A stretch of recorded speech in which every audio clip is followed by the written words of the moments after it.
पूरे चैप्टर से चुन के दिया जा रहा है। ठीक है, वीवीआई टोटल रहेगा, उसको आप लोग रिवीजन करते रहिएगा घर में बार बार। ठीक है, टोटल चैप्टर से फिजिक्स के जितने भी चैप्टर है, टोटल चैप्टर से मोस्ट वीवीआई चुना गया है और उसको आप लोग देखिएगा। 5 माइक्रोफैराडे धारिता वाली संधारित्र है। तो 5 माइक्रोफैराडे धारिता वाले संधारित्र C इक्वल टू हो गया यहाँ पे 5 माइक्रोफैराडे इक्वल टू 5 इंटू माइक्रो को बोलते हैं 10 पे पावर -6 माइक्रो को, यहाँ हो गया फैराडे। अब माइक्रो को 10 पे पावर -6 कैसे बोलते हैं, थोड़ा सा हम कैप्सूल दे देते हैं, देख लीजिए। 10 पे पावर -18, पहले 10 ले लीजिए, 10 लेते चलिए, थोड़ा सा ट्रिक देते हैं हल्का, ज्यादा नहीं देंगे क्योंकि पढ़ा चुके हैं आप लोगों को क्लास में। तो ऊपर में देंगे -18, यहाँ भी देंगे 18, 2 बार 18 लेंगे, फिर 3 घटा 2 15 लेंगे, 15 फिर इसमें 3 घटा दो 15 में 12 लेंगे, 12 में फिर 3 घटा दो, तब यहाँ पे जो लेंगे हम लोग 9। ठीक है, 9 में 3 घटाओ, फिर लेंगे हम 6, दो बार लेते जाएंगे, 6 में फिर 2 घटा दो, तब लेंगे हम 2 को 10 होते हैं, पहले 3 लेंगे, यहाँ भी 3 लेंगे। ऊपर वाले को माइनस कर दो, सभी में ऊपर वाले को माइनस कर दिए, देख लीजिए ऊपर वाले को माइनस कर दिए। अब इसका नाम होता है auto AXA फिम्टो penta pico Terra nano giga micro mega milli kilo.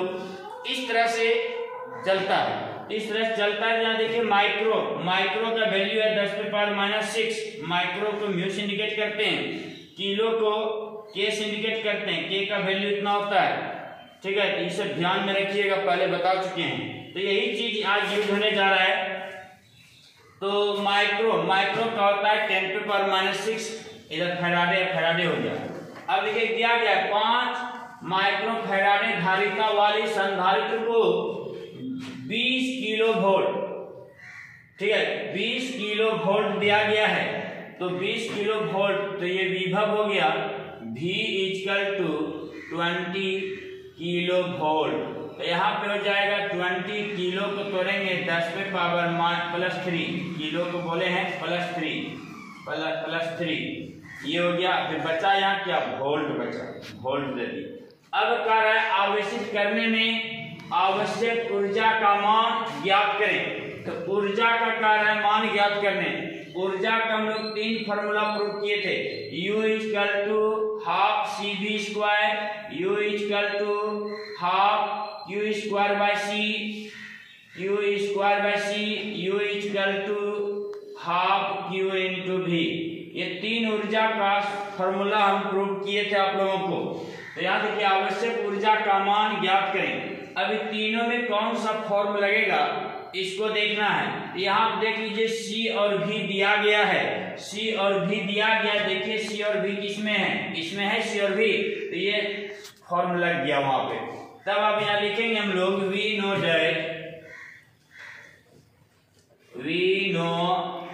That हम लोग जानते हैं कि क्या जानते हैं, एनर्जी बराबर हो गया ½ CV²।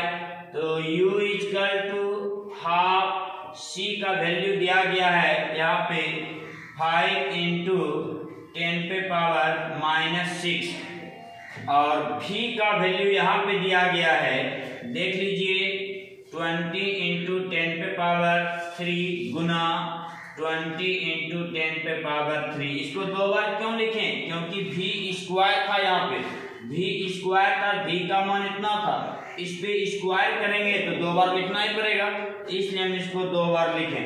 अब इसको 2 बार जब लिखें तो अब यहाँ देखते हैं कि 10 पे पावर -6 है और 10 पे पावर 3 और 10 पे पावर 3 ये मिल के 10 पे पावर -6 कट जाता है। ऐसे देख लो 10 पे पावर -6 हो गया और 10 पे बेस सेम है, पावर जुड़ जाता है तो 10 पे पावर 6 हो जाएगा, ये दोनों कैंसिल हो जाएगा। तो ये दोनों कैंसिल हो गया। इसके बाद अब देखना है यहाँ पे बचा क्या क्या, 2 से जो है कैंसिल कर दो, इसमें 10 बार में खा गया, 10 बार में खा गया। अब यहाँ बच गया 50, यहाँ पे बच गया 50 गुना यहाँ बच गया 20, 5 गुनी 10 हो गया। इस पे क्या जीरो है? 2 जीरो है। इसका मतलब हो गया 10 पे पावर 3, 10 पे पावर 3 निकल गया u इक्वल टू 10 पे पावर 3 निकल गया। इसको एनर्जी का यूनिट होता है जूल, एनर्जी का यूनिट होता है जूल। u इक्वल टू इसको लिख सकते हैं किलो जूल, क्योंकि 10 पे पावर 3 यहाँ पे बैठाए थे, किलो का 10 पे पावर 3, यहाँ भी बोल सकते हैं किलो जूल। कुछ नहीं बचा तो यहाँ एक लिख सकते हैं, 1 किलो जूल। इसमें एनर्जी कितना हो गया? आवश्यक ऊर्जा कितना हुआ इसमें? 1 किलो जूल। इसको लिख लीजिए आप लोग। तैयार। पानी तथा सीसा, पानी तथा सीसा की अपवर्तनांक क्रमशः 4/3 तथा 5/3 है। तो सबसे पहले हम देखेंगे कि यहाँ पे पानी है, वाटर, तो वाटर है तो वाटर का अपवर्तनांक ये हो जाएगा। तो अपवर्तनांक को हम लोग इंडिकेट करते हैं म्यू डब्ल्यू, पानी का अपवर्तनांक हुआ तो इधर एयर लगा देंगे, इक्वल टू हो जाएगा 4/3। अब है शीशा, शीशा मतलब होता है कांच, ग्लास, ग्लास का जो अपवर्तनांक होगा 5/3, तो अपवर्तनांक को म्यू से इंडिकेट करेंगे। शीशा का कार्य तो जी लगाएंगे, इधर एयर लगा देंगे। इसका वैल्यू दिया गया है 5/3, तो 5/3 दिया गया है। तो अब हम लोग परिकल्पना को सोल्व करते हैं, ठीक है। सोल्व करेंगे, पहले क्या करेंगे देखते हैं। एक प्रकाश की किरण शीशा से पानी में जा रही है, शीशा से कहाँ जा रही है? पानी में जा रही है। शीशा से जब पानी में जाएगा तो पहले हम लिखेंगे we know that, we know that हम लोग जानते हैं कि A mu W into W mu G into G mu A equal to 1। Formula इसको हम प्रूव किए होंगे। तो ये जो फॉर्मूला हम प्रूव किए हैं, A mu W into W mu G into G mu A equal to 1। तो अब यहाँ पे हम रखते हैं A mu W into W mu G into, इसका फॉर्मूला ये हो सकता है ए म्यू जी, इसका फॉर्मूला हो गया जी म्यू ए का ए म्यू जी। कैसे हुआ? यहाँ देखो A mu G into G mu A equal to 1 होता है। तो ए म्यू जी बराबर निकालना 1/जी म्यू ए, ठीक है। तो जी म्यू ए या इसके बराबर निकालना है, जी म्यू ए इक्वल टू इसके बराबर निकालना, तो इसको इधर लेते जाओ 1/ए म्यू जी। तो यहाँ देखिए जी म्यू ए इक्वल टू लिखे 1/ए म्यू जी, 1/ए म्यू जी। ये फॉर्मूला आप लोगों को बता दिया गया है पहले। अब यहाँ देखो इक्वल टू यहाँ पे 1, ये बाय में है, बराबर की साइड लाओ तो इनटू में हो जाता है। तो A mu W into W mu G equal to A mu G. इसको इधर लाए, ए म्यू जी हो गया। अब इसको इधर लेते आओ, इसको इधर लाते हैं कि ये इंटू में इधर आएगा तो बाय में हो जाएगा। तो यहाँ पे हो जाएगा W mu G equal to A mu G by W mu A mu W, A mu W, air to water. यहाँ देखो ये हुआ एयर टू वाटर, इसको इधर लाएंगे बाय में हो जाएगा। तो वाटर टू ग्लास यहाँ बचेगा, वाटर टू ग्लास। अब ये देखो वाटर टू ग्लास हुआ, तो water two glass equal to A mu g, a mu g का वैल्यू दिया गया है कितना? 5/3, 5/3 by a mu W, A mu W का वैल्यू दिया गया है 4/3, यहाँ पे हो जाएगा 4/3। तो अब यहाँ देखो इसमें जो है 3 कैंसिल हो जाता है, तो W mu G equal to हो गया 5/4। लेकिन यहाँ पे अब देखना है कि क्या कर रहा है। प्रकाश की किरण शीशा से पानी में जा रही है, शीशा से कहाँ जा रही है? पानी में। तो यहाँ पे देखिए आप लोगों को बताए थे ये प्रकाश जो हवा में है, हवा से जाना चाहिए सीधा ये, लेकिन अभिलंब की ओर मुड़ जाती है। तो इधर अपवर्तनांक होता है μ1, इधर अपवर्तनांक होता है μ2। μ1 हुआ, ये क्या हो गया? μ2 हो गया। तो यहाँ पे देखिएगा कि हवा से शीशा में जा रहा था, ठीक है, यहाँ पे उल्टा जा रहा है, कांच से कहाँ जा रहा है बाबू, कांच से पानी में जा रहा है। तो पहले कांच लिखेंगे, यहाँ देखिए कांच के सापेक्ष पानी का अपवर्तनांक, तो जी म्यू डब्ल्यू, कांच से कहाँ जा रहा है प्रकाश, पानी में जा रहा है। देखिए यहाँ पे कांच से प्रकाश कहाँ जा रहा है, पानी में। तो पहले देखिए म्यू 1 2, ये तो जानता होगा सब कोई म्यू 1 2 होता है। तो पहला माध्यम में क्या है, यहाँ पे पहले माध्यम में शीशा, तो यहाँ क्या लिखेंगे जी। दूसरा माध्यम कहाँ जा रहा है प्रकाश, पानी में जा रहा है, इसलिए यहाँ पर रख देंगे पानी में। तो डब्ल्यू, जी म्यू डब्ल्यू निकालना था हमको, तो जी म्यू डब्ल्यू निकालेंगे तो यहाँ पे लिख सकते हैं, इसको उलट दो, जी म्यू डब्ल्यू इक्वल टू, इसको उल्टेंगे तो ये भी उलट जाता है, तो 4/5 हो जाता है। अब लिखेंगे यहाँ पे हम लोग फ्रॉम फार्मूला, फ्रॉम फॉर्मूला। अब फॉर्मूला क्या कह रहा है, यहाँ देखिए क्रांतिक कोण क्या होगा, क्रांतिक कोण क्या होगा, क्रांतिक कोण का सूत्र होता है IC equal to sine inverse 1/μ, ये फॉर्मूला होता है।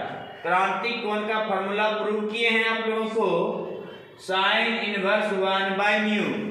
तो IC equal to sine inverse 1/μ के बदले हम लिख सकते हैं यहाँ पे, ठीक है, म्यू के बदले हम लोग लिख सकते हैं W mu G, W mu G, W mu G लिखेंगे, इसको उलट दो, ऊपर ले जाओ, तो यहाँ पे क्या हो जाएगा IC equal to sine inverse, ठीक है, इनका सूत्र हो जाएगा, देखिए 1/W म्यू जी का सूत्र जब लिखना हो तो यहाँ पे जी म्यू डब्ल्यू लिखाएगा, जी म्यू डब्ल्यू बराबर इतना हो जाता है। तो यहाँ पे लिख देंगे हम लोग जी म्यू डब्ल्यू, तो जी म्यू डब्ल्यू का IC equal to sine inverse, G mu W का यहाँ वैल्यू निकला है 4/5, यही आपका आंसर हो गया, क्रांतिक कोण का मान निकल गया। तो फिर से दूसरे पैटर्न से बता रहे हैं इसको फिर दोबारा, पानी तथा शीशा के अपवर्तनांक क्रमशः इतना और इतना है। पहले पानी है तो पानी का अपवर्तनांक ये हो गया वाटर। अब फिर कांच है, कांच का अपवर्तनांक हो गया 5/3। मान लो पहले ये गिलास है, पहले गिलास रखा जाएगा, गिलास के ऊपर वाटर रखा जाएगा, गिलास के ऊपर वाटर रखा गया, तो ये तुम्हारा माध्यम 2 हुआ, ये मेरा माध्यम 1 हुआ, ये माध्यम 2 हुआ, ये माध्यम 1 हो गया। देख लीजिए ठीक से, पानी तथा शीशा के अपवर्तनांक क्रमशः इतना है, पानी का अपवर्तनांक हो गया, ये शीशा का अपवर्तनांक हो गया, माध्यम 2 और ये माध्यम 1 मान लो। माध्यम 2 में गिलास है और माध्यम 1 में क्या है, वाटर है। तो हम लोग जानते हैं क्रांतिक कोण का सूत्र होता है साइन इनवर्स 1/μ, म्यू बदले 1 2 हम लिख सकते हैं, म्यू में क्या लिख सकते हैं 1 2 लिख सकते हैं। तो यहाँ पे साइन इनवर्स 1, इसको लिख सकते हैं, फॉर्मूला इसका होता है μ1 2 का μ2 बटे μ1, तो μ1 होता है ना, बटे μ1 होता है ना, इसको हम डायरेक्ट ऊपर कर दिए। अब यहाँ पे देख लीजिए साइन इनवर्स μ1 का वैल्यू दिया गया है, 1 में वाटर है, तो वाटर का कितना बाबू 4/3 बटे माध्यम 2 में गिलास है, गिलास का अपवर्तनांक कितना है बाबू 5/3, 3 कैंसिल हो गया, बचा यहाँ पे कितना साइन इनवर्स 4/5, 4/5, यही आपका आंसर हो गया, आंसर हो गया। ये शॉर्ट में है, इससे भी ज्यादा शॉर्ट जाइएगा तो यहाँ पे देखिए, इससे भी ज्यादा शॉर्ट जाइएगा, ये दोनों दिया गया, इसको बटे कर दीजिए, 4/3 बटे 5/3, 3 कैंसिल हो गया, 4/5। तो क्रांतिक कोण का सूत्र होता है IC बराबर sine IC equal to sine inverse 1/μ होता है, म्यू अपवर्तनांक के बदले डायरेक्ट लिख दीजिए, यहाँ पे 4/5 आंसर हो जाएगा। कोई दिक्कत, इस तरह से भी आप लोग बना सकते हैं, कोई दिक्कत। अब आगे देखिए, अब है एक उभयोत्तल लेंस एक उभयोत्तल लेंस के पदार्थ का अपवर्तनांक, उभयोत्तल लेंस इसको बोलते हैं, द्विउत्तल लेंस को कल भी बताए थे। उभयता मतलब दो, तो द्विउत्तल लेंस का अपवर्तनांक जो दिया गया है म्यू इक्वल टू 1.5 दिया गया। इसकी फोकस दूरी का मान क्या होगा? फोकस दूरी कह रहा है ए इक्वल टू हो गया मेरा भार। अब कह रहा है यदि इसके प्रत्येक तल की वक्रता त्रिज्या 20 सेंटीमीटर हो, यहाँ पे हो गया R1 इक्वल टू 20 सेंटीमीटर और यहाँ हो गया R2 equal to 20 centimetre, 20 centimetre, लेकिन ये माइनस में होगा।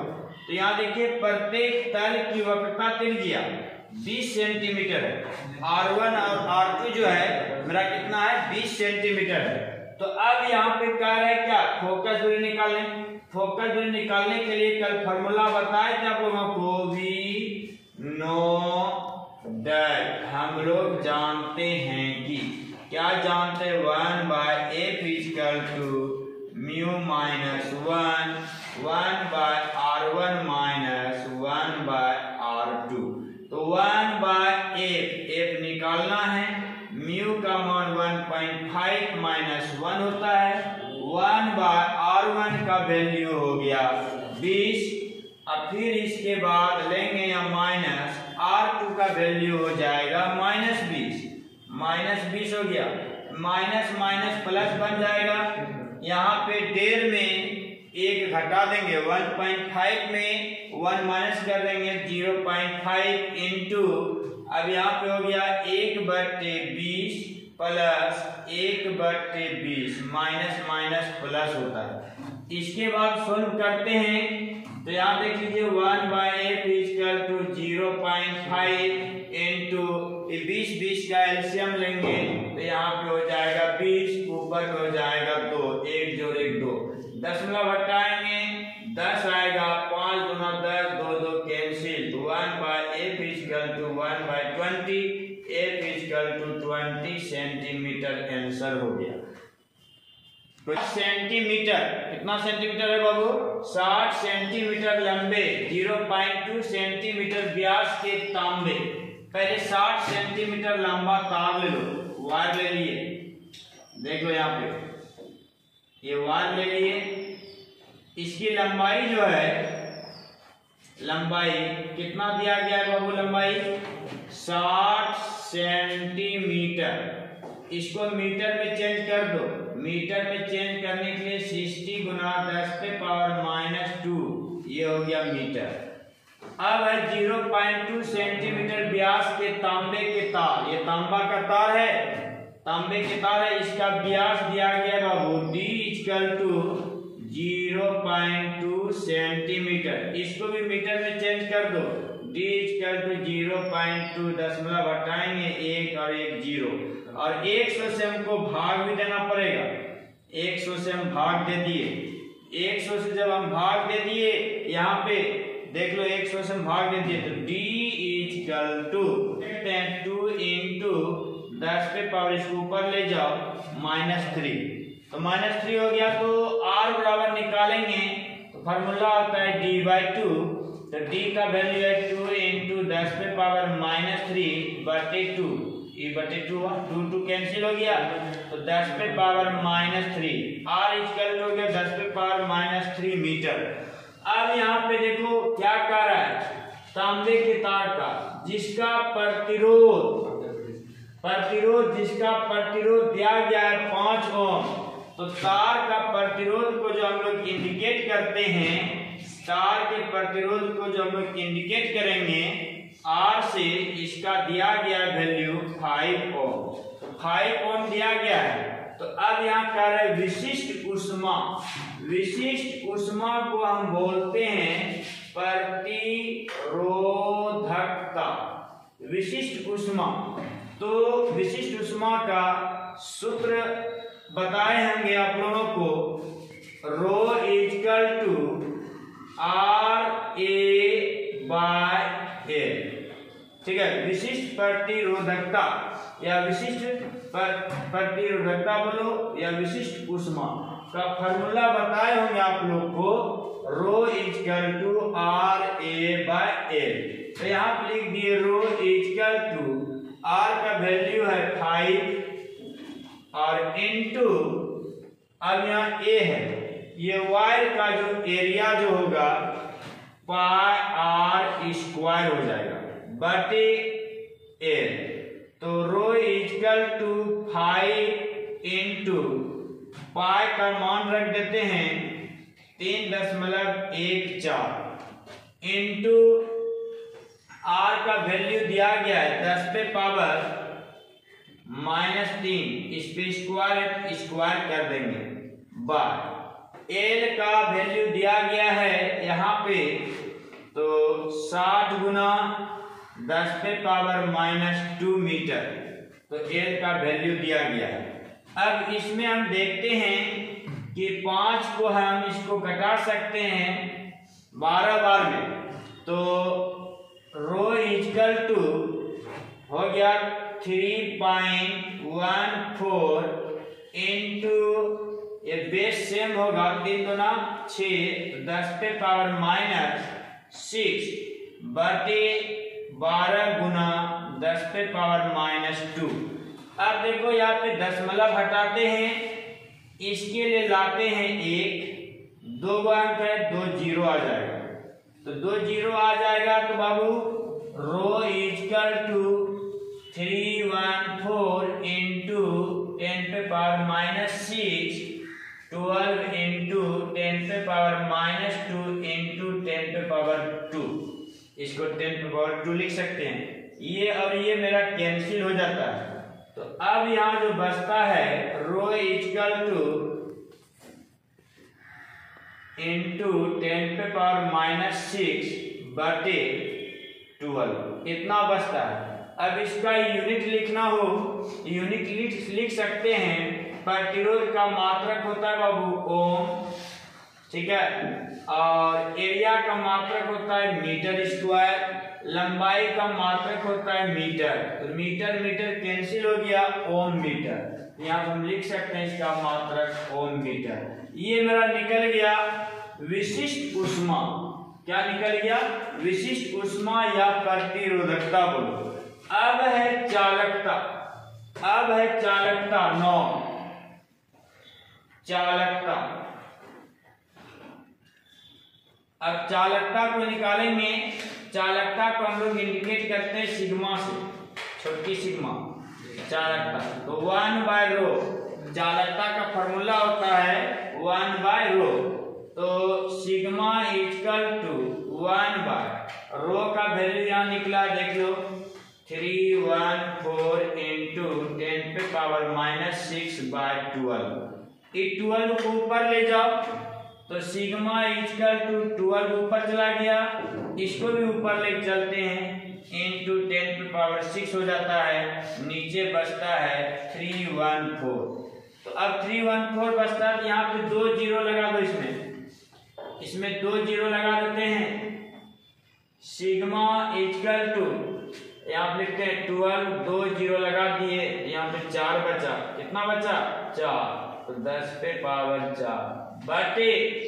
314। अब इतना में इससे भाग दो, इससे भाग देके देखो, इसको जब हम डिवाइड करेंगे तो 3.8 इंटू 10 पे पावर 4 इंटू 10 पे पावर 4 हो जाएगा। अब इसका लिखना है यूनिट, तो पर ओम पर मीटर, प्रति ओम और प्रति मीटर, ये हो गया इसका यूनिट, इतना आंसर हो गया इसका। प्रति विद्युत धारा का समीकरण, तो पहले याद देख लीजिए, प्रत्यावर्ती धारा हम लोग कहते हैं किसको, समझ में आ गया।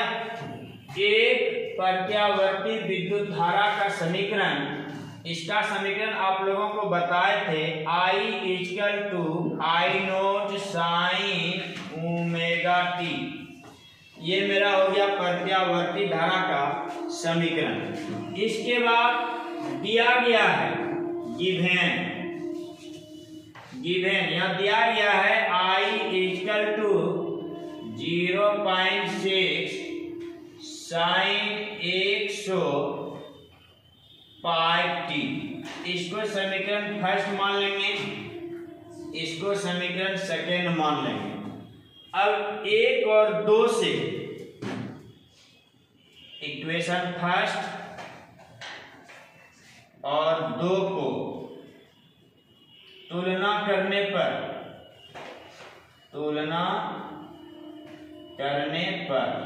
दोनों को तुलना करो तो यहाँ पे देखो ओमेगा टी है और यहाँ पे 100 पाई टी है। तो यहाँ लिखेंगे omega t equal to 100 pi t, 100 pi t. अब इनके टी और टी कैंसिल हो गया, omega equal to 100 pi. Omega का फॉर्मूला होता है 2n पाई। ओमेगा का फॉर्मूला क्या होता है 2n पाई। यहाँ हो गया 100 पाई, पाई पाई कैंसिल हो गया, n इक्वल टू 100/2। तो ये हो गया n इक्वल टू 50 हर तरफ। याद रख लीजिए समीकरण से निरूपित है तो विद्युत धारा की आवृत्ति ज्ञात करें। तो विद्युत धारा की आवृत्ति को हम m से इंडिकेट करते हैं, ये मेरा हो गया आवृत्ति। समझ गए ये दिक्कत हुई? तो क्या किया हम लोग यहाँ समीकरण 1 और 2 से तुलना किए तो हमको आवृत्ति क्या है, आवृत्ति यहाँ पे छुपा हुआ है ओमेगा में 2n पाई, इसलिए ओमेगा टी और इसको इक्वल कर दिए। ठीक है, टी टी कैंसिल हो गया, ओमेगा का वैल्यू रख दिए 2n पाई। ठीक है, यहाँ पे पाई पाई कैंसिल हो गया, n इक्वल टू निकालेंगे, 2 को इधर लाएंगे तो यह 50 हर्ट्ज हो जाएगा n इक्वल टू। आगे बढ़े। अब यहाँ देखो दिया गया है किसी विद्युत परिपथ में, कहाँ पे दिया गया बाबू, किसी विद्युत परिपथ में 2 प्रतिरोध, कितना प्रतिरोध, 2 प्रतिरोध R एवं 2R समांतर क्रम में लगाए जाते हैं। तो यार देखो पहला प्रतिरोध जो है मेरा ये हो गया और दूसरा प्रतिरोध जो है मेरा ये हो गया। तो पहला प्रतिरोध जो हुआ यहाँ पे R और दूसरा प्रतिरोध जो हो गया 2R, दूसरा प्रतिरोध जो हो गया मेरा 2R हो गया। यही कह रहा है समांतर क्रम में लगाए जाते हैं तो R एवं 2R में उत्पन्न ऊष्मा, इसमें जो ऊष्मा जो उत्पन्न होगा U और इसमें जो उत्पन्न ऊष्मा होगा U, लेकिन यहाँ पे U1 दे देंगे, यहाँ पे U2 दे देंगे। तो उत्पन्न ऊष्मा के लिए सूत्र बताए थे आप लोगों को। तो यार को पहले प्रतिरोध में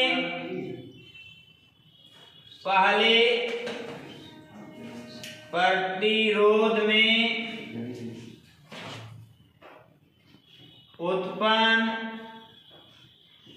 ऊष्मा तो U1 इक्वल टू, ठीक है याद रखो, इसमें करंट जाएगा तो I1 हो जाएगा, इसमें करंट आता है कितना होता है I2। तो U इक्वल टू बताए थे I² RT ऊष्मा, तो I1 का स्क्वायर R1T हो गया, ये उत्पन्न ऊष्मा हो गया पहले प्रतिरोध में। अब यहां लिखेंगे दूसरे प्रतिरोध में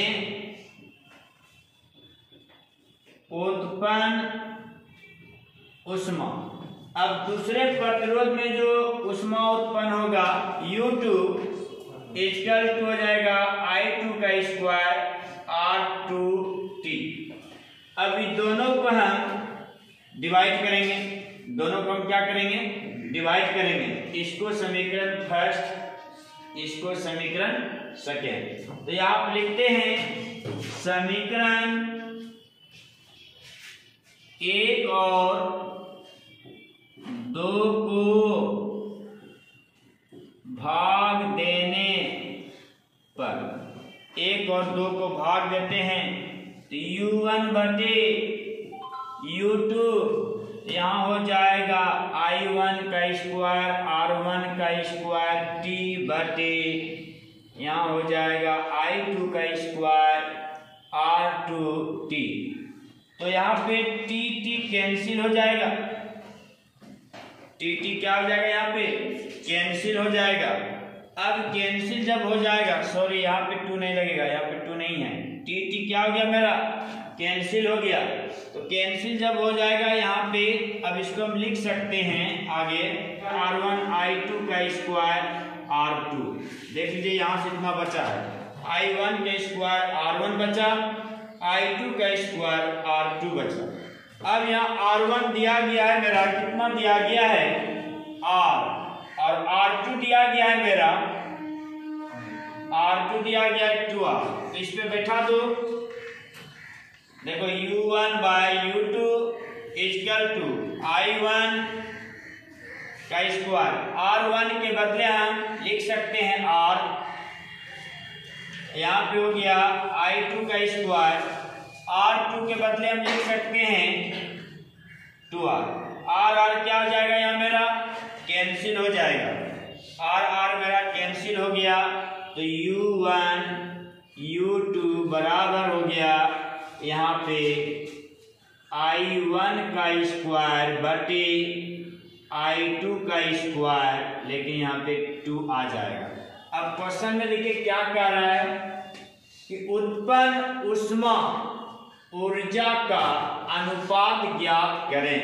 तो यह अनुपात हो जाता है U1 अनुपात U2, U1 अनुपात U2 बराबर हो जाएगा यहाँ पे इक्वल टू I1 का स्क्वायर अनुपात 2I2 का स्क्वायर। तो यही मेरा निकल गया उत्पन्न ऊष्मा ऊर्जा का अनुपात। कोई दिक्कत?